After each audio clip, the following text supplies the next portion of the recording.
Iran का अब तक का इतिहास का सबसे सटीक और कामयाब साइबर अटैक ब्रिटेन पर जब यह अटैक हुआ, ब्रिटेन के पावर प्लांट पर, तो 4 दिन के लिए वो पावर प्लांट ब्रिटेन का बंद पड़ा था।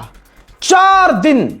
यह बात उस समय की है, अभी कुछ दिन पहले, जब ईरान ने अमेरिका के वाटर सप्लाई पर हमला किया था, साइबर अटैक, जिससे वहां का सब कुछ प्रॉब्लम में आ गया था। पानी वानी जो है नहीं निकल रहा था और पानी की पाइपलाइन काम करना बंद कर चुकी थी। सेम उसी वक्त ईरान ने ब्रिटेन के पावर प्लांट पर भी हमला किया था। सबूत यह है, टेलीग्राफ से लेकर दुनिया के तमाम बड़े अखबारों में खबर आ चुकी है।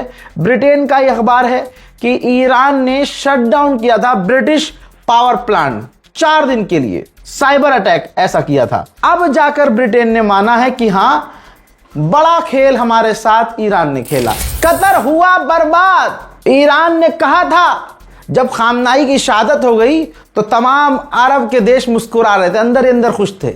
ईरान ने कहा था कयामत आएगी, रुला देंगे सबको। कतर की हालत देखेंगे आप, कतर कतरा कतरा हो रहा है। यह रही रिपोर्ट। कतर की हालत ईरान के जंग के बाद ऐसी खराब हुई कि कतर की सरकार ने अपनी ही सरकार का बजट 30% कट कर दिया है। भैया बढ़ाना छोड़ो, जो पहले इनका सरकार का बजट था वो 30% और घटा दिया है, और 80% जो देखिए कतर दूसरे देशों में इन्वेस्ट करता था पैसे, वो 80% कम कर दिया है। पूरी दुनिया में इन्वेस्ट करता था पैसा कतर, अचानक से दुनिया भर में उसने अपनी इन्वेस्टमेंट 80% खत्म कर दी है। तो आप सोचिए, कतर तो हुआ ही कतरा कतरा। दूसरे देशों में जो इन्वेस्ट करता था कतर, वो भी कतर ने 80% कम कर दिया है। इसे कहते हैं ईरान से भिड़ने का इनाम। जॉर्जिया ने अमेरिका और यूरोपीय यूनियन के मुंह पर थूक दिया है और कहा है कि हम, माफ कीजिएगा, आपने जो ईरान पर सैंक्शंस लगाए हैं, हम नहीं मान सकते उसे। हमारा पड़ोसी है ईरान, हम उससे ट्रेड करते हैं, बिजनेस करते हैं, हम आपकी ये पाबंदियां नहीं मान सकते। अमेरिका की ईरान से लड़ने की तो औकात है नहीं, तो अब खेल खेल रहा है। अब इराक पर अमेरिका प्रेशर डाल रहा है कि ईरान से आप बिजली मत खरीदो। हरामीपना ये तो गली के दुकानदार भी नहीं करते। एक दुकान यहां पर चुन के एक दुकान वो है, तो बहुत कम ऐसा होता है कि प्यार मोहब्बत से कहते हैं लोगों से कि भैया हमारी दुकान से सामान लीजिए, वहां से क्यों लेते हैं, हम और अच्छा सामान देंगे, अठन्नी कम भी कर लेंगे, हम उधार देंगे, है ना। या एक ऐसा हरामी दुकानदार होगा जो आपसे कहेगा भाई वो तो पुराना सामान रखता है, और देखो भाई दोस्ती हमसे रखो, हमसे सामान हमारी दुकान से सामान लो, वहां से मत खरीदो, वरना हम भाई साहब देखो दिक्कत में डाल देंगे तुम्हें। वो बदमाश टाइप के होते हैं दुकानदार। तो ये हरामीपना अमेरिका ने शुरू किया है कि भैया देखो ईरान से आप बिजली मत खरीदो। पड़ोसी देश को धमकी दे रहा है, इराक को धमका रहा है, उसको मनाने की कोशिश कर रहा है। फिर इराक क्या करेगा, मतलब यहां से मान लीजिए पड़ोसी है तो 5 रुपए में बिजली मिल रही है, नहीं तो अब ईरान से ना लेकर के किसी दूसरे देश से, दूर से 5 रुपए वाला सामान 20 रुपए में खरीदे। बहुत बढ़िया। दादागिरी अमेरिका उन्हें ही दिखा रहा है जो देख रहे हैं। ईरान ने तो वरना अमेरिका का सारा पानी निकाल दिया है। मुझे नहीं लगता कि इराक अमेरिका के दबाव में आएगा, और आना भी नहीं चाहिए। ईरान पूरी तरह से मेहरबान है। इराक ने ईरान से स्ट्रेट ऑफ हॉर्मुज में स्पेशल ट्रीटमेंट मांगा था, ईरान ने दे दिया है। मतलब अब यह है कि इराक के जहाज को, टैंकर को हॉर्मुज से निकलने दिया जाएगा बिना किसी रोक टोक के। और तो और सिर्फ कहानी यहां तक नहीं है, बल्कि उनसे टैक्स भी नहीं वसूला जाएगा। ईरान की फौज के कमांडर ने बड़ी बात कही कि अब तक हम डिफेंसिव मोड में रहा करते थे, अब हमने पॉलिसी अपनी चेंज कर दी है, अब हम ऑफेंसिव मोड में हैं। हर तरह से हम मौका तलाश कर रहे हैं कि एक गलती अमेरिका करे और हम अमेरिका को सबक सिखा दें। ईरान के कमांडर IRGC के ऑफिशियल ने यह भी कहा कि जो भी अमेरिका के फौजी को मारेगा, हम $53,000 उस व्यक्ति को देंगे, और हम हर तरह से तैयार हैं कि अगर अमेरिका ने हमारे खिलाफ जमीनी ऑपरेशन लॉन्च किया तो हम ईंट से ईंट बजा देंगे। भैया ईरान ने अमेरिका इजराइल को बिल्कुल बेकार कर दिया है, जलील हो गए हैं दोनों। देखो, जहां ईरान को मिटाने की बातें की गई, ईरान, मैं जगह नहीं बताऊंगा, ईरान की सैटेलाइट इमेज देखिए। ईरान अंडरग्राउंड एक और फैसिलिटी बना रहा है। IRGC अंडरग्राउंड नई नई फैसिलिटीज बना रही है, यानी हथियार भी बना रहा है, अंडरग्राउंड फैसिलिटी बना रहा है। ईरान मिसाइल बना रहा है, ड्रोन बना रहा है, हथियारों के पार्ट्स बना रहा है। और गुलाबी सुअर कह रहा था और कह रहा है कि हमने तो ईरान को तबाह बर्बाद कर दिया। साले ख्वाब में किया होगा ये तूने काम। देखिए, कतर तो मना कर रहा है कि ईरान के तीनों पायलट हमारे पास है नहीं। ईरान कह रहा है कतर ने रखा हुआ है किडनैप करके उन्हें। कतर कह रहा है कि आइए खुद ढूंढ लीजिए, हम आपका साथ देंगे। अब आज ईरान ने बड़ी जानकारी दी, हो सकता है कि उनके पास अपने स्रोत हो, जासूस हो। ईरान ने कहा कि हमारे जो 3 पायलट कतर को मिले हैं, कतर ने जो किडनैप करके उन्हें जेल में रखा है, उनकी हालत खतरनाक और नाजुक हो सकती है। मोहतरम हजरात, ईरान के समुद्री इलाकों में इतने टैंकरों को तबाह बर्बाद किया गया कि तेल सारा समुद्र में गया। अब ये देखो जरा हाल, ये ईरान का एक आइलैंड है, कश्म आइलैंड कहा जाता है। वहां पर ये पानी नहीं आ रहा है, पानी में पूरी तरह से तेल मिल चुका है और वो कश्म आइलैंड पर आकर टकरा रहा है। हजरात, ईरान की टॉप लीडरशिप ने मुलाकात की है। ये 3 लोग हैं। एक जो अम्मामे वाले मौलाना हैं, ये ईरान के जुडिशरी चीफ हैं, ठीक है। और फिर ईरान के राष्ट्रपति पेजेश्कियान हैं, ईरान के पार्लियामेंट स्पीकर गलीबाफ हैं। तीनों ने फिलहाल के हालात पर बात की है। ईरान के विदेश मंत्री ने इजिप्ट के विदेश मंत्री से फोन पर बात की है।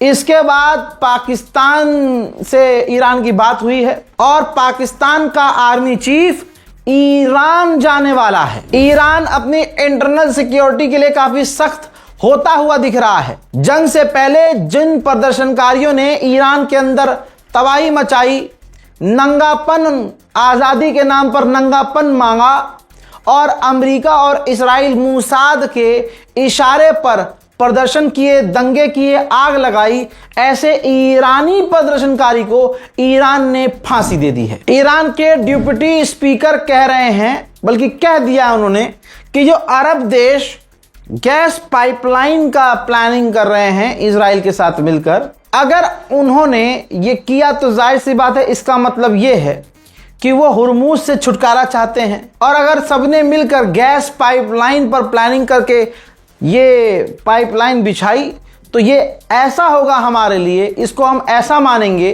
कि सबने मिलकर ईरान के ऊपर मिसाइल हमला किया है। जितने भी दोस्तों ईरान के टॉप नेता हैं, छोटे नेता छोड़िए, जितने भी बड़े नेता, छोटे नेता हैं, सब इस वक्त ऑफेंसिव मोड में नजर आ रहे हैं। मोहतरम हजरात, ईरान ने अब आधिकारिक तौर पर कह दिया है कि सारी दुनिया ने मान लिया है कि अमेरिका हमसे हार गया है। उधर रशिया और ईरान आपस में बात कर रहे हैं कि दोनों देशों के बीच, ईरान और रशिया के बीच, नई रेलवे लाइन बिछाई जाए। आइए अब गाजा का हाल दिखा देता हूं। ये देखिए, फिलिस्तीन के वेस्ट बैंक में इजराइल ने मस्जिद के ऊपर कब्जा कर लिया है और ध्यान से देखिए, मस्जिद की मीनार पर इजराइल का झंडा लहरा दिया है। दोस्तों, UAE, Saudi, Qatar, Pakistan, Egypt, तुर्की, इंडोनेशिया, जॉर्डन, सबने मिलकर इस्राइल ने जो E1 बनाने की तैयारी की है उसकी सबने निंदा की है। E1 के अंतर्गत वेस्ट बैंक और फिलिस्तीन, समझ, वो पूरा एक ही है, लेकिन वो खास जमीनी एरिया जो फिलिस्तीन बनना है आधिकारिक तौर पर, ठीक, वो खतरे में पड़ जाएगा। यानी फिलिस्तीन स्टेट पूरी तरह से खतरे में पड़ जाएगा। इन तमाम देशों ने कहा है कि अपना ये E1 प्रोजेक्ट इस्राइल अभी के अभी खत्म कर दे। हजरात, फ्रांस और ब्रिटेन के टोटल दोनों के 102 डिप्लोमेट्स ने अपनी अपनी सरकार से कहा है कि जो इस्राइल E1 बनाने की तैयारी कर रहा है, इस्राइल को रोको, वरना परमानेंटली फिलिस्तीन बेकार हो जाएगा, फिलिस्तीन स्टेट मुद्दा ही खत्म हो जाएगा। उधर नेतन्याहू ने कहा है कि जब तक मैं प्रधानमंत्री हूं कोई फिलिस्तीन स्टेट न गाजा में बनेगा न वेस्ट बैंक में बनेगा। वैसे तो कोई धर्म बुरा नहीं होता, लेकिन ये यहूदी, इनके धर्म गुरु जिस तरह के बयान दे रहे हैं तब समझ रहे हैं कि ये कैसे लोग होते हैं। ये आपकी स्क्रीन पर जो मुल्ला जी दिख रहे हैं, ये मुल्ला नहीं हैं, ये इस्राएल के सबसे बड़े धर्मगुरु हैं। कहते हैं कि हम गाजा पर कब्जा करेंगे, गाजा में हम जाकर बसेंगे, फिलिस्तीन कुछ भी नहीं है। सच्चाई ये है कि गाजा और फिलिस्तीन में रहने वाले इंसान ही नहीं है। अल्लाह अकबर। अब ईरान के ऑफिशियल ने बहुत पते की बात कह दी, कहा कि वेस्टर्न देश और दुनिया के तमाम देश सिर्फ फिलिस्तीन के लिए बोल रहे हैं वर्ड्स, अंदर से ये असलियत में कुछ नहीं कर रहे हैं, सिर्फ बोल रहे हैं, कर कुछ नहीं रहे हैं। हजरात, कुछ सेकंड का वीडियो लगा रहा हूं, पूरा नहीं दिखा सकता। ये इजराइल के सेटलर्स की हकीकत है। फिलिस्तीनियों का एक गधा था, ठीक है, किसी का गधा होगा क्योंकि वहां खेती बाड़ी होती है। गधे को चुराया, गाड़ी के पीछे बांधा और गाड़ी को तेज दौड़ाया, गधा घसीटता रहा पीछे, बस इतना काफी है। तो इन्होंने, उन इजराइलियों ने तब तक उस गाड़ी को दौड़ाया जब तक घसीट घसीट के पीछे गधा मर नहीं गया। मेरे दोस्तों, अब जब मैं उर्दुगान को नंगा करता हूं तब भी मुसलमानों की आत्मा फड़फड़ा जाती है। मैं कहता हूं ना, ये इस्राइल को मुंह से कुछ भी कह ले, कुर्दोगलू साला, लेकिन पीछे से ये इस्राइल से बिजनेस करता है। सबूत दूं? ये देखो, ये इस्राइल जा रहा है तुर्की से टैंकर, तुर्की का टैंकर इस्राइल जा रहा है, इस्राइल के पोर्ट पे जा रहा है। ये ठीक है, पैकल का था। और करंट ट्रिप में देखिए, इस वक्त भी तुर्की का एक दूसरा टैंकर इस्राइल के हाइफा पोर्ट के लिए निकल चुका है, रास्ते में है। सीनियर इस्राइल के फौज के कमांडर ने कहा है कि नेतन्याहू गज्जा पर हमले बढ़ा सकता है ताकि इस्राइल के अंदर जो चुनाव आने वाले हैं वो पोस्टपोन्ड हो जाएं। आदत से मजबूर इस्राइल ने लेबनान पर भी हमले लगातार जारी रखे हुए हैं। देखिए,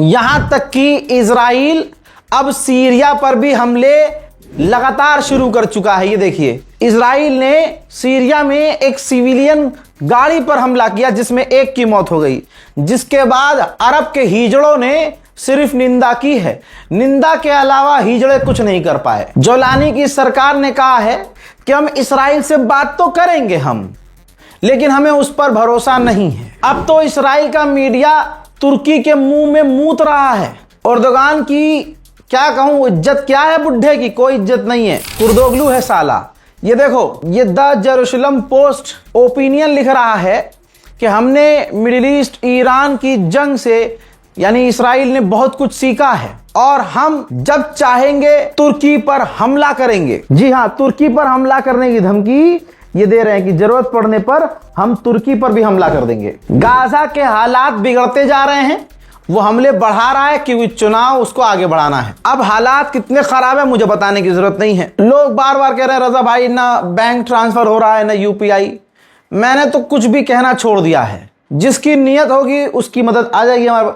जिसकी नीयत में थोड़ा ऊंच नीच होगी भाई, नहीं हो कर पाएंगे मदद, ऐसा नहीं है। अभी किसी भाई ने, अभी जब शूट कर रहा हूं तो मुझे स्क्रीनशॉट ईमेल भी किया है, जो है 500 रुपये उन्होंने सेंड किए, तो उन्होंने वो भी यूपीआई नहीं किए, बैंक ट्रांसफर किए, आ गए।